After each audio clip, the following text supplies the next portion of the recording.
Hey pie lovers! Today we're baking a classic, the perfect apple pie. It's sweet, spiced, and packed with delicious, tender apples. Let's dive right in and make this fall favorite from scratch. Here's what you'll need. 6 cups of sliced apples. I'm using Granny Smith. 1 tablespoon of lemon juice.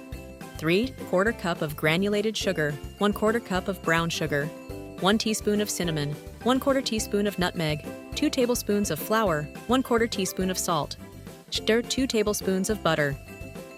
And of course, your favorite pie crust. Start by slicing your apples. Add lemon juice, granulated sugar, brown sugar, cinnamon, nutmeg, flour, and salt.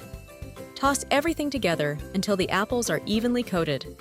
Now, fill your pie crust with that delicious apple mixture. Make sure to pack it in tight.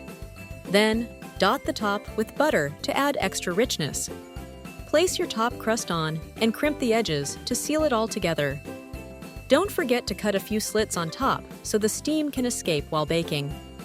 Pop your pie in the oven at 425 degrees to 220 for 15 minutes.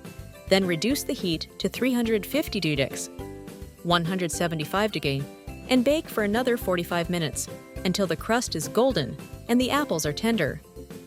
Look at that beautiful golden crust. Let it cool for a bit before serving.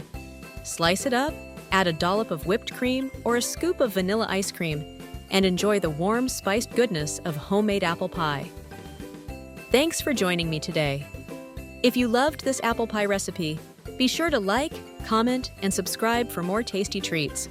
Happy baking, everyone!